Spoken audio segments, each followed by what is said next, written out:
श्री परमहंस देवाय नमः। भगवान जी शिवपुरी में विराजमान थे।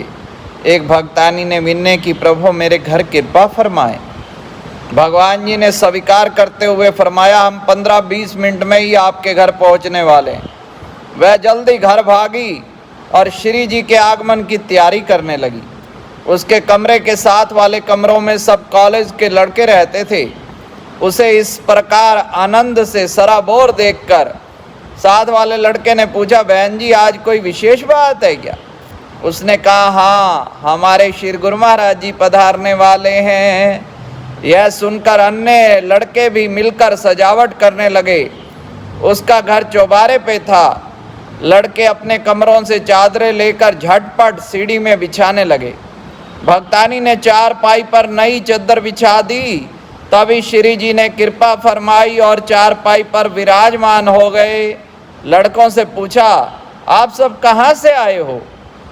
उन्होंने विनय की, भगवान हम सब इस मकान में किराए पर रहते हैं।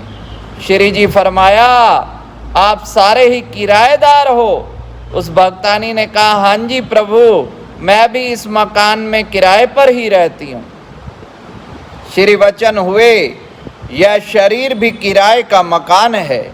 जैसे आप यहाँ पढ़ाई करने हेतु आए हो ताकि आगे अच्छी कमाई कर सको, आपने इसी लक्ष्य को सामने रखकर सब कार्रवाई कर रहे हो, परंतु इस मकान में कोई आसक्ति नहीं रखते। जब इस मकान को छोड़कर जाओगे तो आपको तनिक भी दुख नहीं होगा। बस लक्ष्य पूर्ति हेतु ही अपना काम कर रहे हो। इसी प्रकार मालिक ने जीवात्मा को जो यह शरीर दिया है, यह भी किराए का है।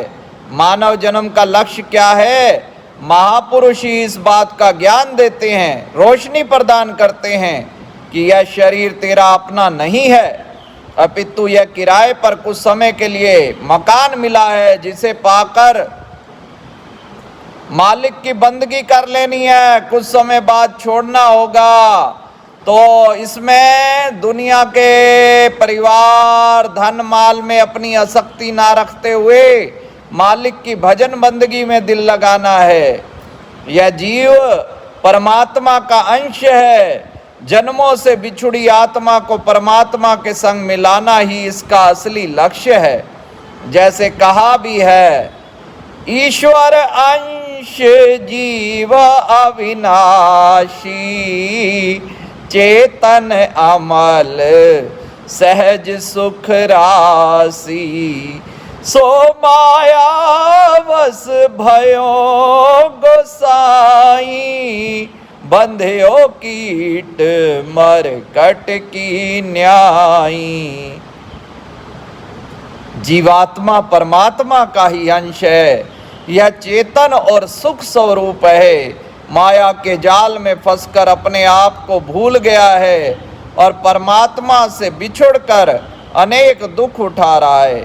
महापुरुष इसे अपने लक्ष्य का बोध कराते हैं, मालिक से मिलने का मार्ग दर्शाते हैं। महापुरुष किसी को संसार में रहने के लिए मना नहीं करते। आप संसार में रहते हुए पढ़ाई करो, कमाई करो, परंतु अपनी सुरती को अपने शरीर और परिवार में इतना ना फंसाओ कि आप अपने लक्ष्य को ही भूल जाओ। जीव जन्मों से जिस परमात्मा से बिछुड़ा हुआ है, उस परमात्मा से एकाकार होना ही जीवन का लक्ष्य है। बस आपको केवल अपना यह लक्ष्य सदा स्मरण रहे, इसे कभी भी ना भूलना, ताकि निम्न योनियों में जाने से बचा जा सके। अगर जीव उन निम्न योनियों में चला गया तो क्या लाभ प्राप्त किया? आपके घर के पास कोई मंदिर, गुरुद्वारा, वहां जाकर कुछ समय सेवा करो। आपका ध्यान सेवा की ओर भी जाएगा और आपको दुगना लाभ प्राप्त होगा। दुनिया के काम धंधों को करते हुए भी मालिक को दिल में बसाने में ही मनुष्य जन्म की सफलता है। श्री वचनों को श्रवण करके और महाप्रभु जी के दर्शन पाकर वह भक्तानी और विद्यार्थी आभार प्रकट करते हुए कृत्य हो गए। श्री परमहंस शरणम गच्छामि।